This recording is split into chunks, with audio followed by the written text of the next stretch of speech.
Buenas tardes, les damos la bienvenida al Aula de Cultura de la UDA Avilés y estrenamos año. Feliz año a todos. Gracias por haber encontrado un hueco entre tanta compra para estar aquí.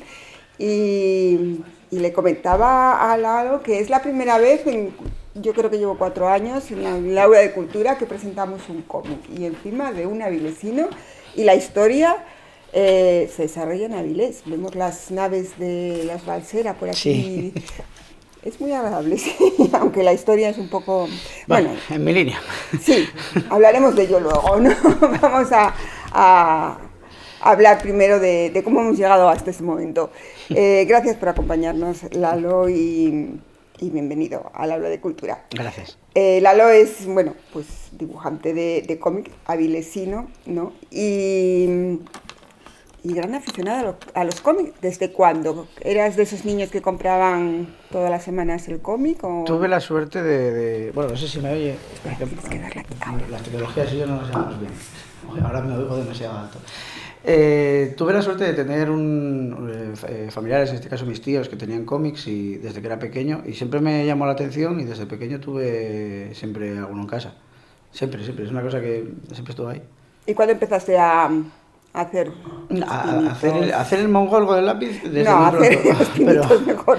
Empecé pues a ponerme a dibujar en serio fue no hace tanto, ahora mismo tengo que decir unos 5 años. Ya había dibujado antes, lo que pasa es que, bueno, supongo que ya hablaremos luego después de eso, pero están las jornadas del cómic de Avilés y yo me crié entre aquellos pasillos y aquellos primeros originales que se traían a Avilés. Y para mí todo eso era algo que me encantaba y que me gustaba, pero lo veía muy lejos, porque también la gente que estaba viendo, que tenía de referencia, eran de la liga más alta que podía haber, que venían de Marvel, de DC, gente que venía de diferentes partes del mundo, entonces para mí era algo que inalcanzable. Hasta un día que dije, ¿qué más da? Si lo que importa es hacerlo, no hacerlo bien o hacerlo mal. Bueno, depende de lo que hagas bien o lo que hagas mal, pero la cuestión es hacerlo. Y así empecé y a día de hoy me gustaría, a lo largo de tener una carrera como dibujante, llegar a tener una serie de diferentes historias, porque lo importante al final es querer contar historias y yo creo que eso es lo que a mí me mueve ahora mismo. Las jornadas del cómic de Avilés creo que nos han permitido a todos los avilesinos y a toda la gente que viene a acercarte al cómic y acercarse a los grandes nombres, ¿no? Una cosa es comprar un cómic en una tienda, en una librería, ¿no? Y otra cosa es de repente tener aquí a los autores, hablar de ellos, conocerles. Esa labor divulgativa crea escuela. A mí por lo menos me ha marcado y si no llega a ser por esas jornadas yo no sería la persona que soy a día de hoy, eso lo tengo claro. Y curiosamente estas jornadas en concreto son muy accesibles. Los autores son... Bueno, también los autores de cómic no son grandes estrellas de Hollywood. Bueno, que como en todos los gremios hay imbéciles, están en todos los lados, pero son gente muy accesible, gente que no está acostumbrada a las masas. Entonces al final siempre tienen un trato muy cordial y mayormente me he encontrado a gente que en vez de sentirse amenazados por alguien nuevo que aparece, sino quieren más gente, quieren que la rueda siga rodando, quieren que se hagan más cosas, porque al final todo suma. Y las jornadas de cómic de Avilés para mí son unas jornadas que invitan mucho a conocer un arte nuevo y a poder participar en una medida u otra. Puede que no sepas dibujar, pero puedes llegar a saber escribir, puede que no tengas la capacidad de poder narrar, pero puedes llegar a hacer ilustraciones. Hay mucho campo dentro del cómic y diferentes cosas que se pueden hacer. Y allí pues puedes llegar a encontrar qué cosa es en la que tienes más a mano. Tanto como lector como creador también, sí. A mí me invitó a crear porque yo tenía ganas de hacer algo, pero claro, también te descubre autores nuevos, medios nuevos, formatos diferentes. Yo, por ejemplo, no soy muy amigo del manga, pero hay que admitir que es muy atractivo para mucha gente y mete dentro de la lectura a gente y hace que descubran otros formatos y al final, pues si por ejemplo eso acaba haciendo que alguien acabe con un cómic mío en las manos y le guste, pues ya, bienvenido sea. Hablamos del manga. Vamos un poco a aclarar conceptos, ¿no? Que a veces yo creo que sí. Tampoco soy muy académico, ¿eh? A mí... Bueno, vamos a ver, cómic, TVO, novela gráfica. A ver, vale, nos vamos a meter en un jardín, ¿eh? Que conste. A ver, la parte de novela gráfica apareció en ese momento en el que es como ahora pasa, por ejemplo, con el cine, la gente que está diciendo, no, el terror elevado, que son películas de terror pero que no son cutres.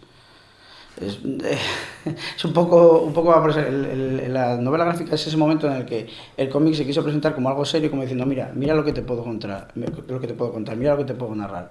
Podemos ser serios, esto no solo todo es pum, pan, crash y sangre, se pueden contar historias muy bonitas.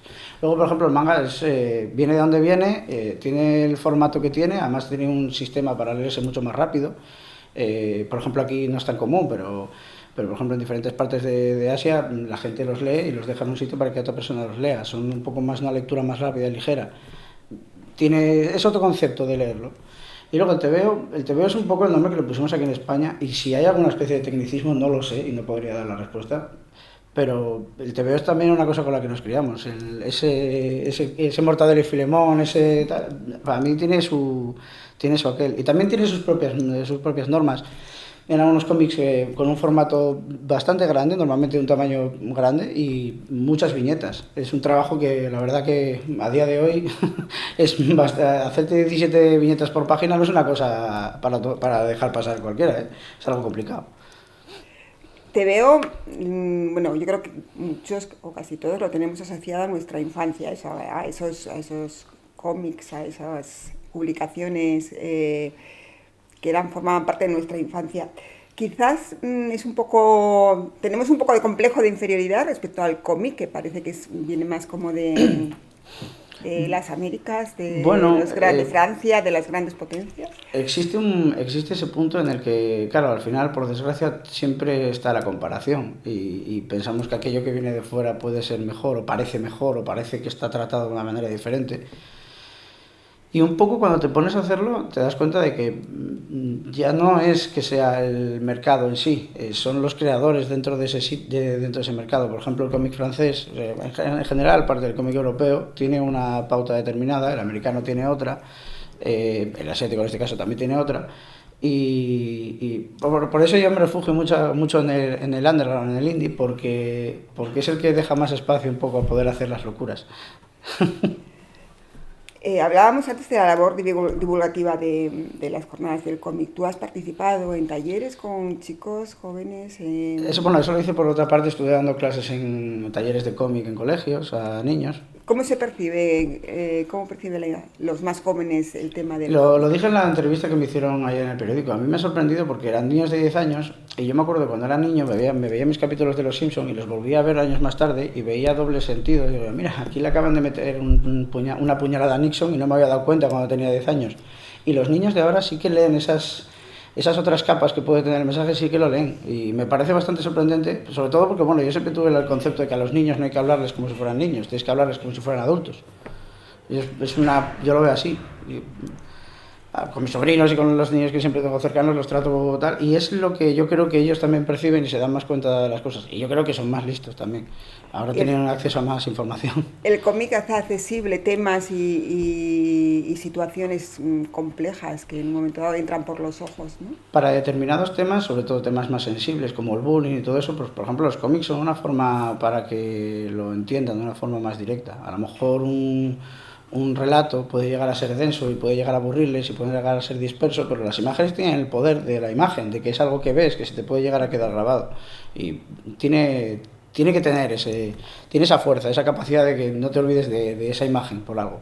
Y entonces a nivel de poder contar determinadas cosas, aunque sean materiales sensibles, sigue teniendo ese poder. En ese sentido podría tener un hueco, ¿no?, en la escuela, en la educación, en el sentido de acercar todos esos problemas que ahora mismo se están dando en la educación, no solo infantil, sino juvenil. Hombre, no por la parte que me atañe, que a mí me daría trabajo, pero por ejemplo en Francia sí es mucho más común, es mucho más accesible en las escuelas el cómic. Yo creo que toda biblioteca de todo colegio tiene su estantería de cómics y su parte, pero creo que a lo mejor algo más estaría bien. Siempre creo que casi todos los libros de texto, de lengua, hay algún apartado siempre en el cómic, porque es un lenguaje.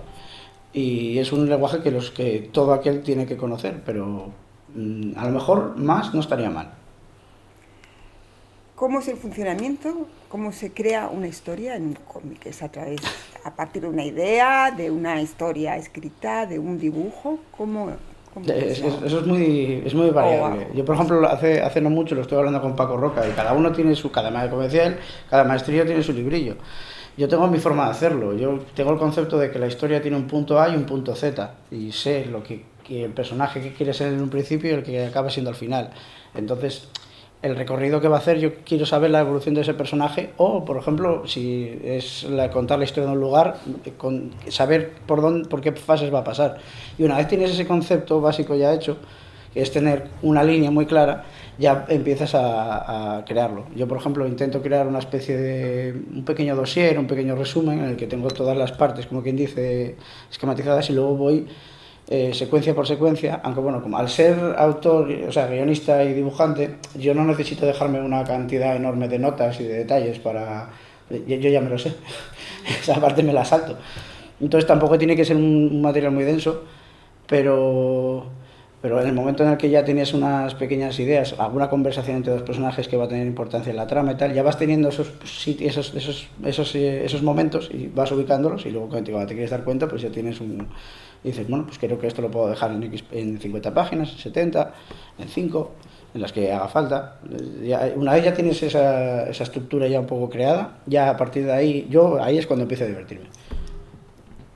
¿Y cómo se crean los personajes? Porque los personajes van también creciendo según se va desarrollando la historia y es complicado, ¿no? Solo con imágenes, solo, entre comillas, ¿no?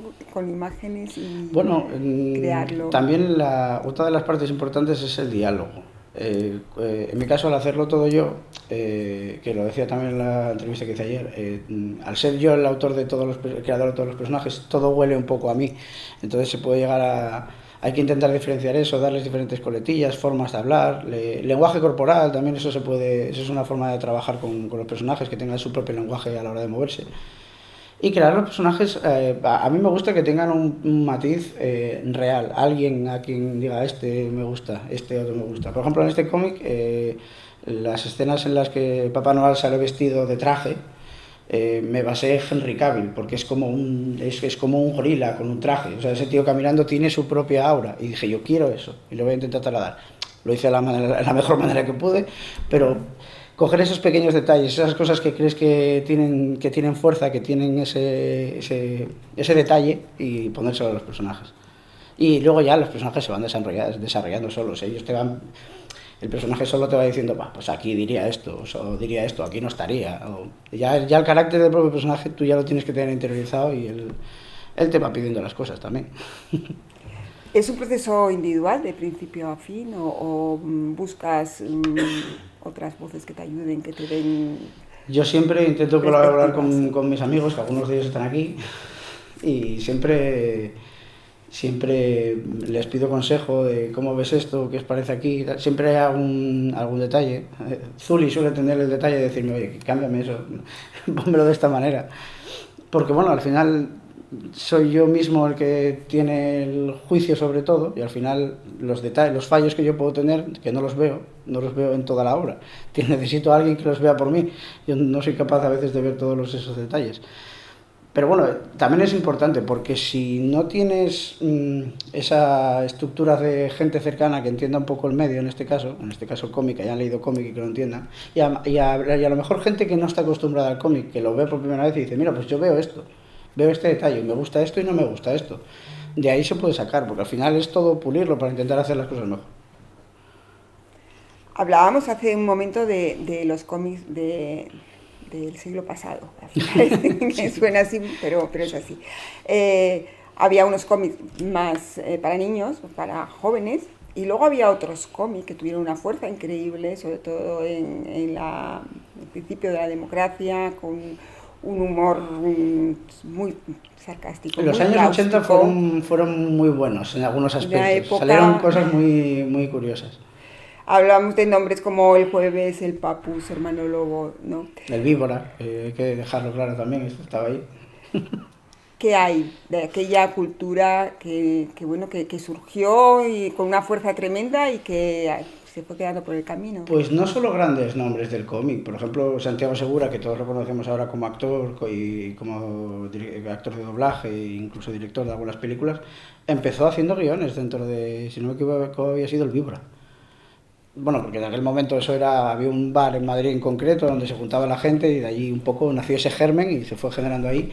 Y mucha gente, el cómic es como algo relativamente accesible para mucha gente. Quiero hacer esto, necesito un dibujante y necesito un guionista. Con esa base se puede llegar a crear algo.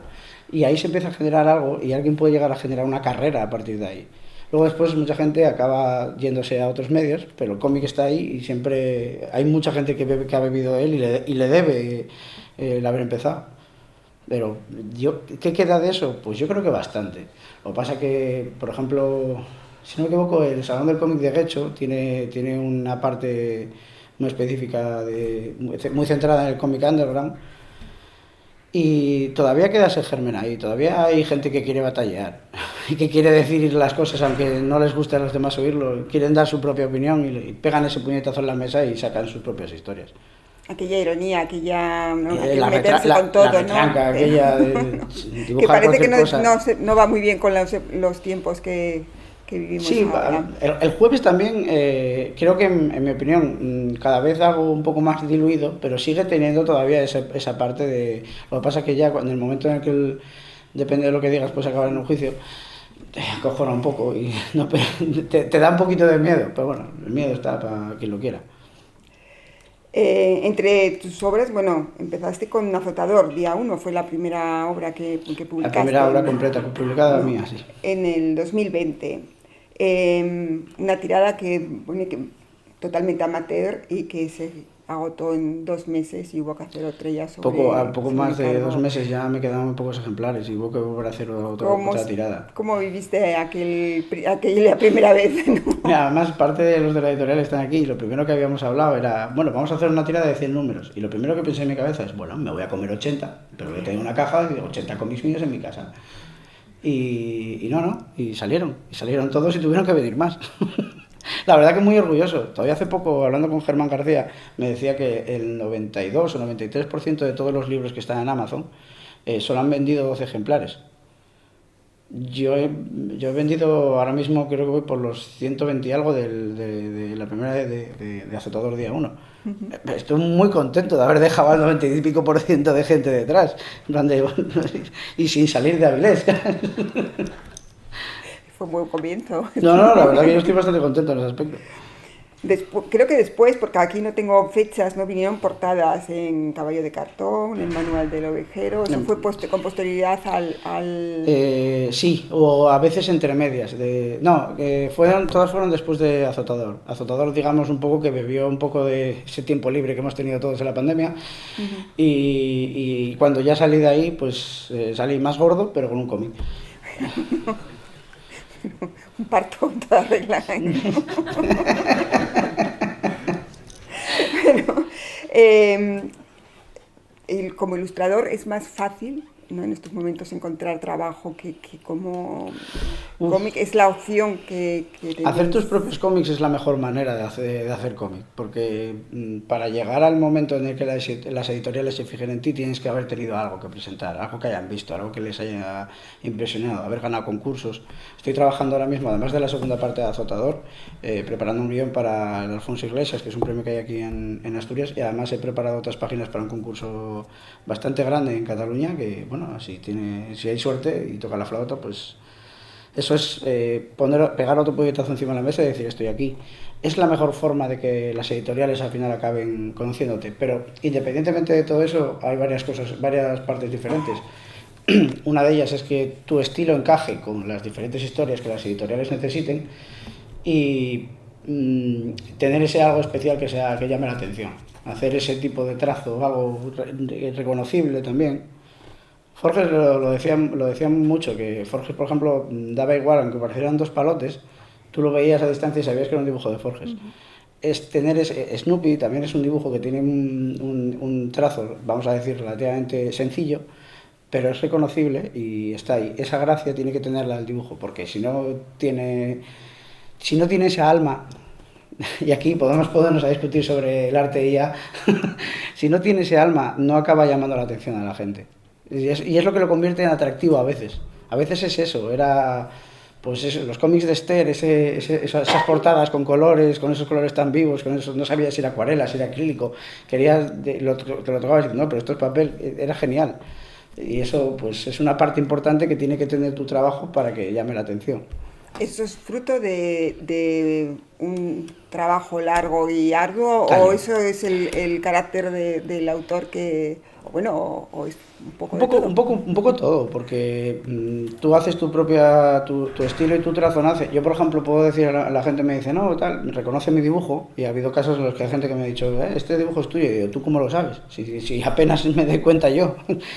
Pero ya llega un momento en el que tienes tu propio estilo, es referencial, la gente lo puede reconocer y bebe un poco también de hasta dónde tú quieras llegar, qué quieras hacer. Si eres un dibujante que, por ejemplo, le encanta llenar la escena de elementos, si no, si quieres ser un poco más simplista, pero al final para dejar más recorrido a la lectura. Y todo eso se convierte en, juntando todas esas cosas, metiéndolas en una caja, agitándola y luego después soltándola, pues es como tienes ese aura propia. Y así llegamos a Nacidos el 25 de diciembre. Tengo por aquí una historia que comenzó como una broma, una trama hecha por echarse unas risas y acabó siendo realidad. Literalmente. Cuéntanos cómo fue. Pues no, fue muy lejos de aquí, fue en esta misma calle. Empezamos, estaba con un par de amigos tomando unas cervezas y estábamos en Navidad y fue en plan de, molaba hacer alguna historia corta y tal. Yo en ese momento me había planteado, cuando había hecho Azotador, había hecho un cómic de 94 páginas. Y claro, al no tener un límite de páginas, al no tener un límite de tiempo, te puedes explayar lo que quieras para poder narrar de la forma que tú quieras. Si necesitas 3 páginas para contar una secuencia de cómo alguien coge algo con la mano y se lo lleva, pues lo tienes. Pero me dije a mí mismo, ¿seré capaz de contar una historia en 24 páginas? Y fueron saliendo diferentes ideas hasta que al final esta acabó cuajando y fue como, me parece tan macarra y tan divertida que la quiero hacer. O sea, quiero empezar a matar personajes históricos. O sea, quiero poder matarlos en páginas y que la gente me aplauda si lo he hecho bien. Está ese punto que a mí me parece divertido. Un humor negro, muy pesimista, sin empatía y con ganas de hacerte sentir un poco mal. Yo me divertí mucho haciéndolo, la verdad. También una de las cosas que tiene también, a ver, dentro de ser solo en 24 páginas, intento poner un pequeño porqué y meter una pequeña trama.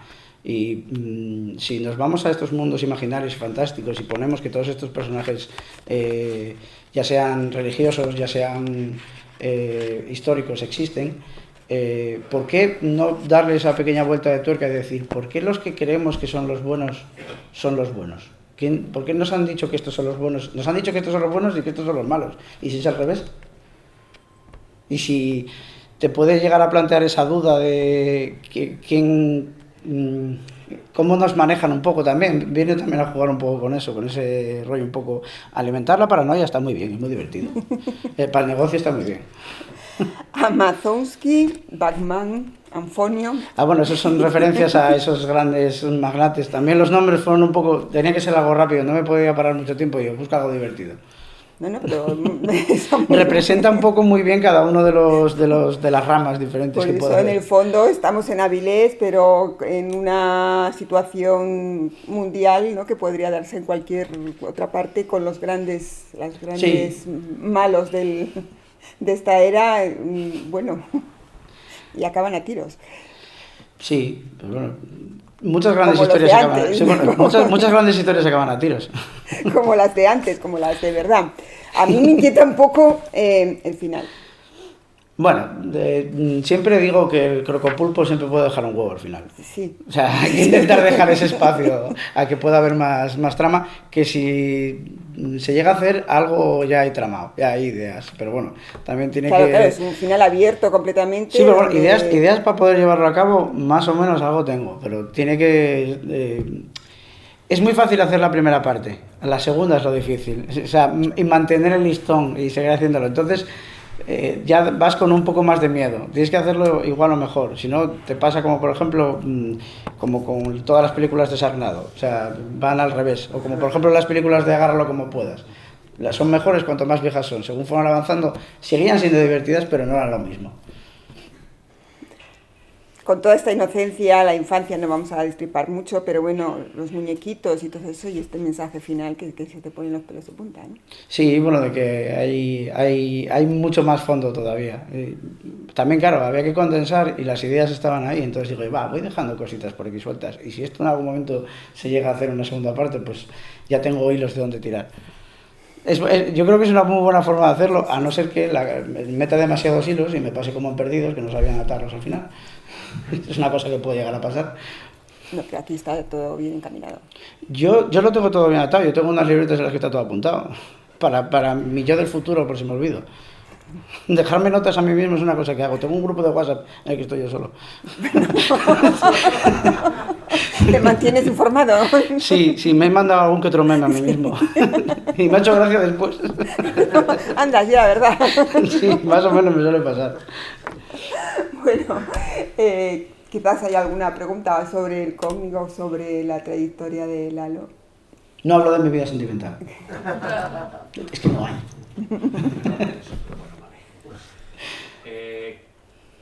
Dentro de... Porque claro, me estoy dando cuenta de una cosa cada vez que veo tus dibujos, ya sea en Azotador o Nacidos el 25 de diciembre.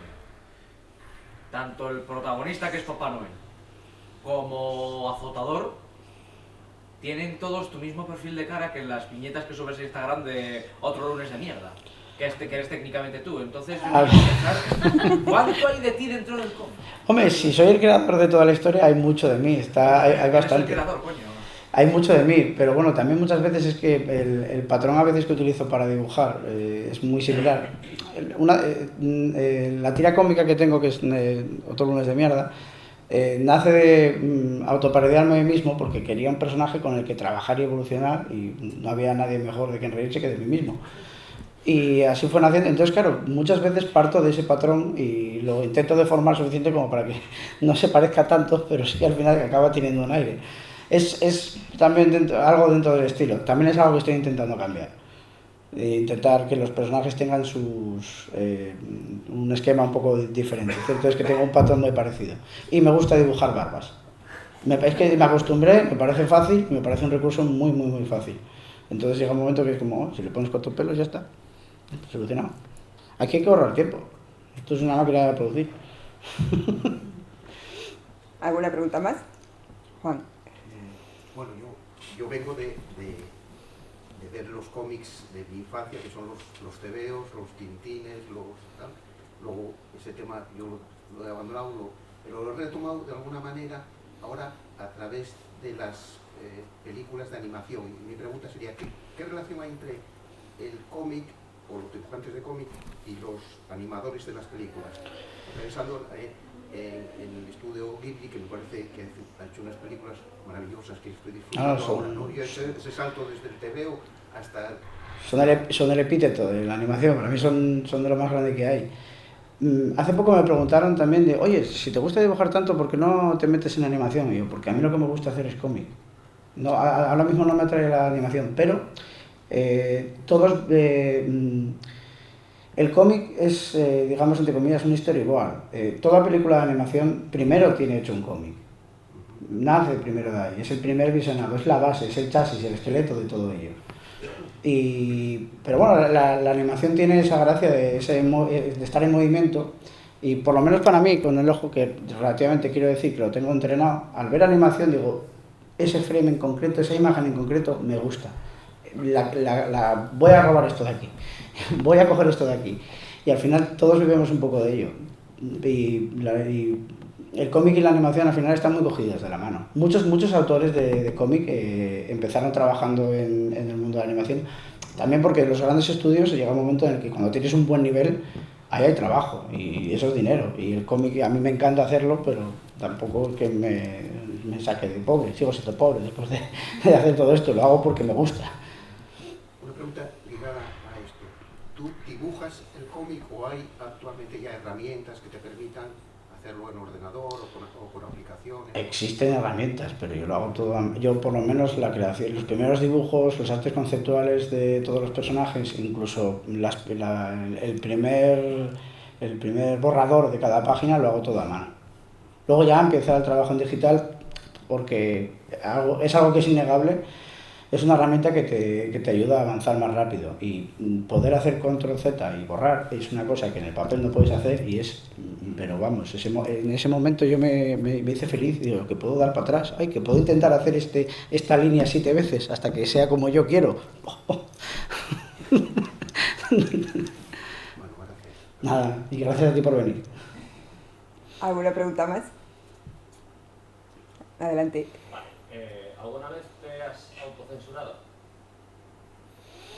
Has dicho, me he pasado de nada por aquí. En esta charla iba a venir, sí, no, y no es broma, iba a venir con un gorro de Papá Noel, pero al final decidí que no, quería ser un poco serio. No sé si lo estoy siendo tampoco, la verdad, pero censurarme a la hora de hacer, por ejemplo, con la tira cómica o tal, la verdad que no suelo ponerme, o sea, no tengo filtros en mi vida normal, tampoco lo voy a tener en dibujo. La verdad que no me suelo, sí que a veces a lo mejor dejar que el chiste o la broma repose un poco y volver a verla otra vez, voy a darle ese toque sutil, no voy a decir esta palabra, voy a decir esta otra un poco más sutil. Entonces a veces queda mejor, pero no es censura, es como creo que ahora queda más elegante. Ya no me hacía tanta gracia cuando era el segundo visionado, pero nada, censura no, para nada. De Azotador a Nacidos el 25 de diciembre, ¿notas una evolución? ¿Notas que has...? Sí, en el propio dibujo, y es más, ahora que está saliendo Nacidos el 25 de diciembre, noto una evolución con los trabajos que estoy haciendo ahora. Es una evolución constante. Yo, por ejemplo, llegó un momento que me obligué a dibujar al menos 2 horas al día. La mejora es enorme. De hecho, ha llegado el caso de autores que están trabajando en Marvel y demás. Ha habido alguno que me ha dicho, tío, eres la persona que he visto la progresión más grande en alrededor de un año. No había visto a alguien que hubiera llegado hasta ahí. Claro, también estaba muy abajo. Hay que tener en cuenta que despegar es muy fácil cuando estás en el suelo. Luego la hostia es la misma. Pero esto es callo, eso es trabajo. Eso es que mis amigos estén en el bar y decir, me voy a quedar en casa a dibujar, que tengo que hacerlo, tengo que seguir dibujando. Oye, no puedo, tengo que seguir aquí, tengo que estar aquí al pie del cañón. Algún día en el futuro pues tendré todo tiempo libre que yo quiera, pero dibujar es un trabajo de 8 horas, incluso en algunos casos 16 como otro cualquiera. A lo mejor muy poco valorado en algunos aspectos, porque mucha gente piensa, si a ti te gusta dibujar, hazme un dibujito aquí. Y claro, y sí, pero si lo haces en 2 minutos, y pero me ha llevado 10 años llegar hasta aquí, hacerlo así con esa agilidad. Otra cosa es que yo sea muy de regalar dibujos, que esa es otra cosa que me pasa a mí, pero la evolución tiene que ser constante porque sigues trabajando en ello. Cualquiera en su oficio tiene que tener más o menos esa evolución. Supongo que algún tipo de trabajo mecánico, pues no. Llegas a una perfección determinada, pero no puedes llegar a más. Pero en todo lo que tiene que ver con lo relativo a lo creativo, todo tiene que evolucionar y cuando pasa muy poco tiempo empiezas a ver un cambio, una evolución, tu propio trazo. Yo, por ejemplo, antes era un trazo muy grueso y muy sucio, sigo siéndolo, pero cada vez estoy afinando un poco más y a veces me sorprendo de mí mismo. Me digo, pues esto es mío, no lo creo. ¿Qué me pasaba ese día? Y en cuanto al texto, porque es otra parte muy importante del cómic, ¿no? Concentrar en tan pocas palabras. Bueno, ahí siempre voy a ir a una frase que digo muchas veces, que es el show don't tell, es muestra, no cuentes. O sea, deja que la gente aprenda a leer entre líneas, no necesitas contarlo todo. Una vez tienes la idea de quiero que este personaje pase por esta sala y veas cómo él se fija en la gente de una manera o de otra. Se le pone, ejemplo, una persona entra en un bar, un borracho casi se le cae encima, lo mira con asco, lo empuja, pero luego de repente aparece una persona atractiva y lo mira con otra manera. Sin meter nada de diálogo, ya estás contando algo, ya estás contando algo que rechaza y algo que le gusta, sin tener que meter ni una sola palabra. Eso es la narrativa y eso es la parte más importante. Si te ahorras si consigues hacer eso, te ahorras muchos pasos. Luego después, aquello que se diga tiene que ser importante. No vas a decir, voy a coger este vaso, mientras coge ese vaso. Eso es pato, ya estás viendo que estés cogiendo el vaso.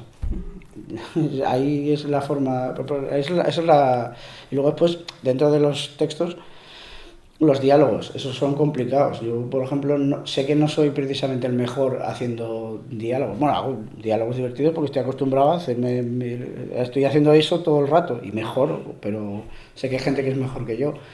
Pero intento mejorar también en esos aspectos. Quiero que evolucione todo, que se note como una obra más coral. Todos aquellos personajes tienen que tener su propio color dentro de la propia ¿Es obra. una evolución que va a la vez o es una evolución que va Evoluciona que toda la vez, la progresa verdad.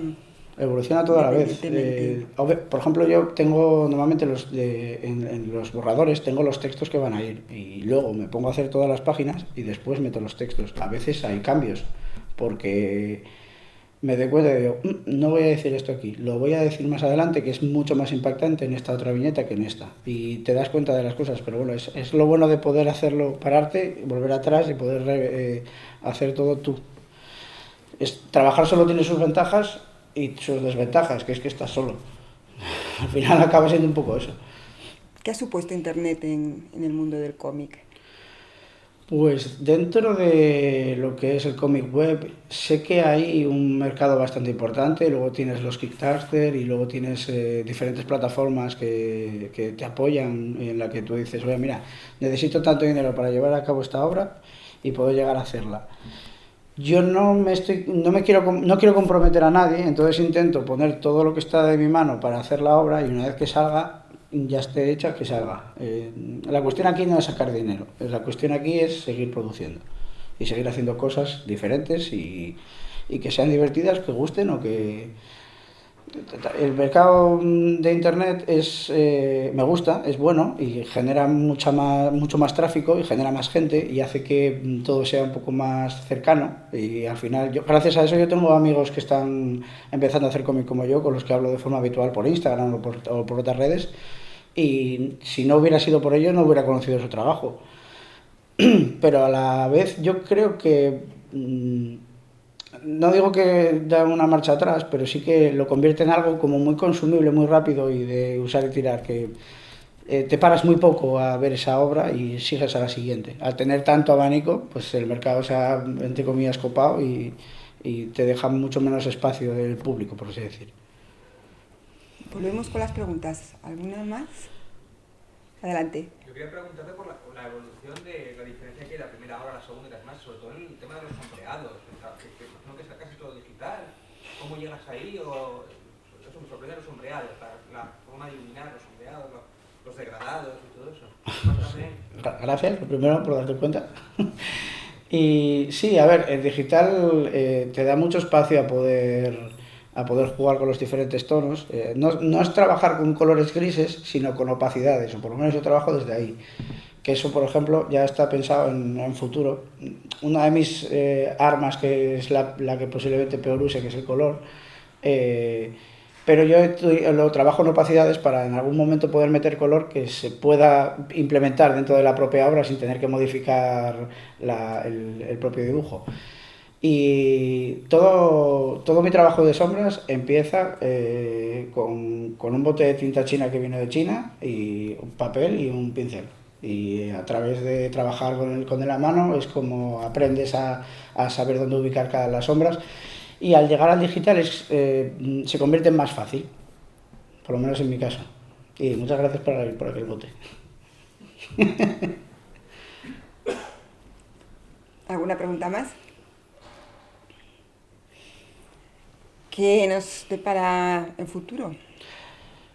Esa segunda parte de Azotador 2, Azotador. que no creo que sea Azotador 2, no sé cómo lo voy a llamar, Garras y Dientes, o Garras y Sangre, o Azotador 2 La Venganza, puede ser también.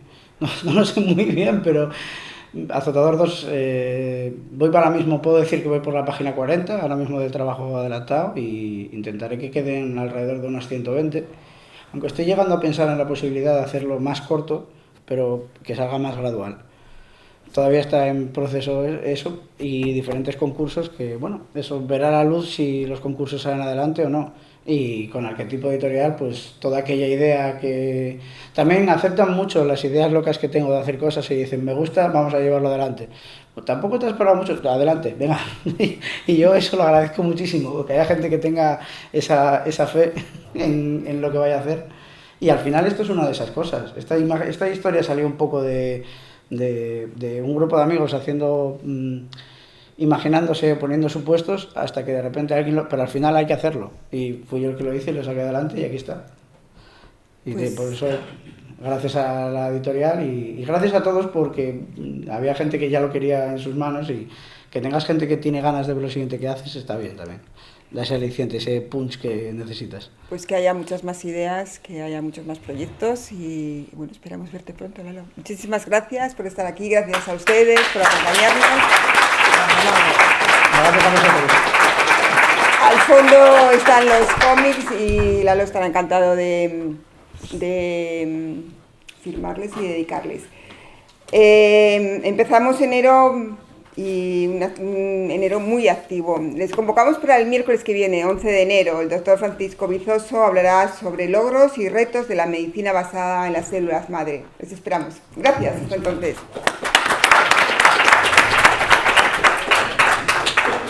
Trato de animar un poco. Este es mi hijo que nació el 25 de diciembre. ¿Tú también eres de esos? Trae acá. Bueno, felicidades otra vez. Hace poco. ¿Qué tal, bro? Bien.